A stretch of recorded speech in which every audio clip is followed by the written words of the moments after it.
हम जैसे ही होली शब्द को सुनते हैं हमारे मन में एक अलग ही भाव उत्पन्न हो जाता है। ये भाव हर्ष और उल्लास का होता है। नमस्कार, मैं प्रिया शर्मा एक बार फिर से आप सभी मित्रों का आपके और हमारे अपने YouTube चैनल में बहुत बहुत स्वागत करती हूँ। दोस्तों, होली का त्योहार एक ऐसा त्योहार है जिसमें लोग अपने पुरानी दुश्मनी को भूल जाते हैं और अपनी जिंदगी को एक नए सिरे की ओर लेकर जाते हैं। आइए जानते हैं कि होली का त्योहार लोग किस प्रकार से मनाते हैं और इसकी क्या क्या विधियां होती हैं। जानते हैं कि होली कब मनाई जाती है। होली का पर्व हमारे लिए बहुत ही महत्वपूर्ण पर्व है, क्योंकि आज के दिन सभी लोग बहुत ही प्रेम पूर्वक व्यवहार करते हैं और सभी लोग आज के दिन एक दूसरे को बहुत ही प्रसन्नता पूर्वक रंग लगाते हैं और साथ ही गले मिलते हैं। संपूर्ण भारतवर्ष इस होली के त्योहार में सम्मिलित होते हैं। वर्ष में एक बार इस त्योहार को मनाया जाता है।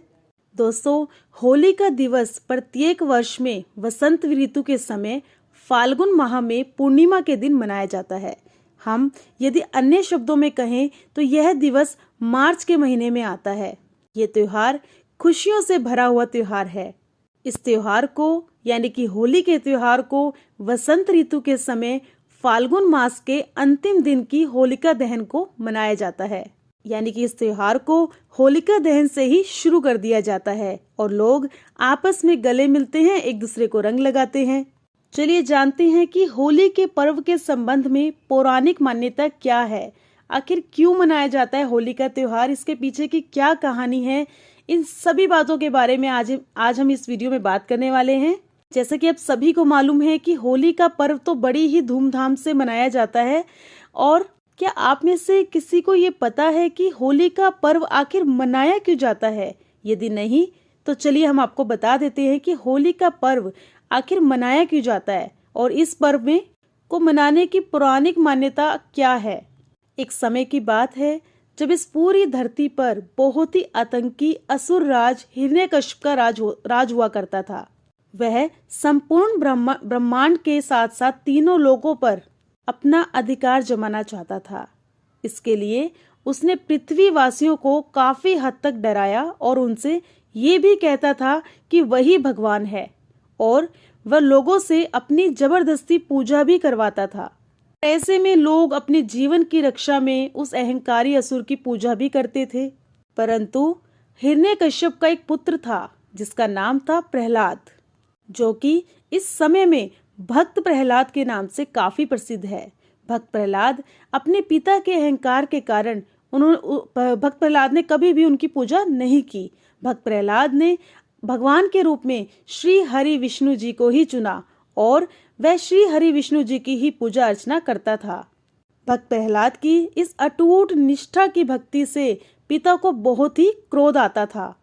इसका मतलब कि धीरे धीरे उसके पिता उससे नफरत करने लगे और वो अपने अहंकार में इतना अंधा हो चुका था कि कई बार तो भक्त प्रहलाद की जान लेने का भी प्रयास किया करता था, लेकिन हमेशा असफल रहा। और भक्त प्रहलाद की भक्ति से श्री हरि विष्णु जी बहुत ही प्रसन्न थे और विष्णु भगवान भक्त प्रहलाद की सदैव रक्षा करते थे। हिरण्यकश्यप को एक वरदान प्राप्त था।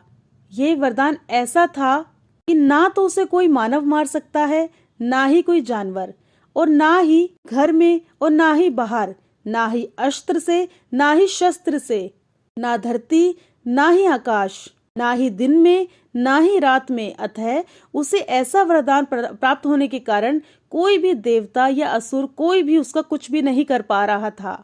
अपने इसी वरदान के कारण वो किसी से भी नहीं डरता था और बिना सोचे समझे कहीं पर भी आक्रमण कर देता था। अतः हिरण्यकश्यप भक्त प्रहलाद की जान लेने के लिए अनेक प्रयास किए, परंतु वह असफल रहा। इन सब के बावजूद उसने अपनी बहन होलिका की सहायता से भक्त प्रहलाद की जान लेने की कोशिश की।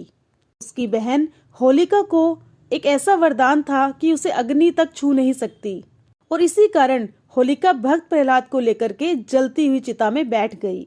जैसा कि मैंने आपको बताया कि होलिका को भी वरदान प्राप्त था, परंतु ऐसा वरदान प्राप्त था कि जब तक वह अकेली रहेगी तब उसे ही अग्नि नहीं छू सकती। परंतु होलिका का तो चिता पर भक्त प्रहलाद के साथ बैठी थी, इसीलिए वरदान प्राप्त होने के बावजूद भी वह जल गई और भक्त प्रहलाद को भगवान विष्णु जी के द्वारा बचा लिया गया। होलिका के जल जाने के उपरांत एक बार फिर से हिरण्यकश्यप भक्त प्रहलाद की हत्या करने का प्रयास किया, परंतु श्री हरि विष्णु जी ने हिरण्यकश्यप को नरसिंह अवतार धारण कर सभी वरदान के विपरीत उसे अपने घुटनों पर सुलाकर अपने नाखूनों से उसकी हत्या कर दी और इस प्रकार हिरण्यकश्यप की मृत्यु भी हो गई और जो उसे वरदान प्राप्त थे वे सभी के सभी वरदान खंडित हो गए। और इसी कारण से होली के त्योहार के एक रात्रि पहले होलिका दहन किया जाता है।